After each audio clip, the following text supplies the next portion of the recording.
Lesson 12. This is our last lesson. Woohoo! So this is a little introduction to JavaScript. The course that you should take after this one is CIT 190. It is the JavaScript class, and that class is only offered spring semester. So if you don't register for the upcoming spring, you'll have to wait until the following one to take it. You're going to read the pages in the book and then go through the lecture demo.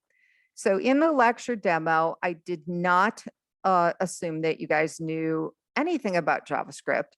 So I do go through and explain in a little bit more detail, what variables are, how they work, how to declare them, how to initialize them, what are the different types of variables that you can use.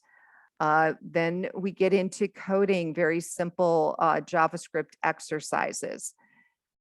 You'll notice at the top here, I do have videos for the different sections that are in this page, especially the coding examples, because I did not assume that you guys would be familiar with coding.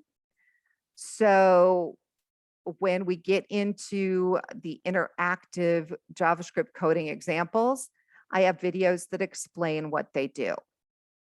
Okay, so as you're going through here, when you come across any kind of coding example, there is a video at the top that you can watch. Also with JavaScript, what is kind of fun is these are all interactive. Okay, so what is your favorite chocolate? And this is the kind of fun stuff you can do with JavaScript. So we go through, we talk about objects and we talk about object methods. These are not all of them. These are just the ones that, as a beginner, you would use. We talk about how to add JavaScript code to your pages. Okay, we talk about kind of where JavaScript fits in something that's called the browser object model and the document object model. So this is kind of the big picture of how your browser is set up. Okay. And then different methods, which are just routines that you can use in JavaScript to make the page interactive.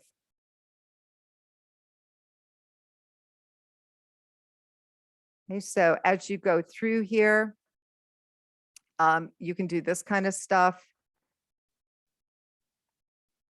which is pretty fun. Okay, and so most of the examples in here are interactive. When possible, I link you out to W3 so you can practice. Okay, but as you go through here, you should get a little better idea, of what you can do with some pretty basic JavaScript. And then you guys will have a textbook assignment to practice. And there is no lab assignment for JavaScript. Okay? This is just to kind of give you guys a little taste of what you're going to encounter in the 190 class. So there are videos for each one of the tasks. And if you need graphics, you can download them. I've got those available, and there is the code.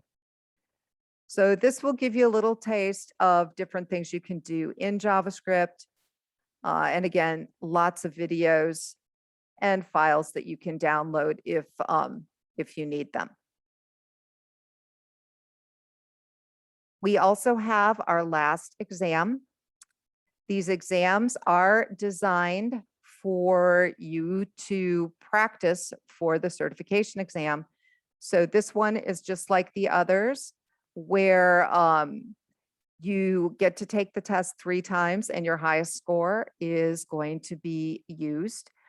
There are 9 questions that are going to be the same.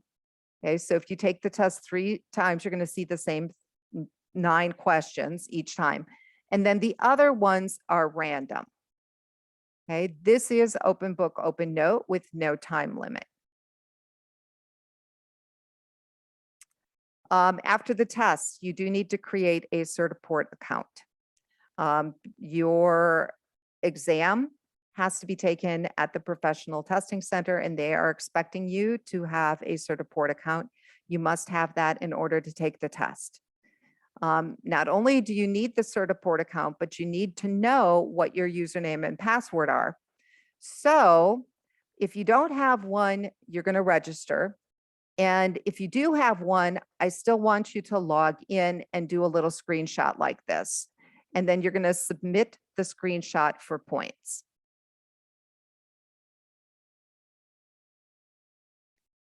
Okay, so all of that needs to be done this week. For those of you that want to get a head start on the term project, term project is not due until December 13th.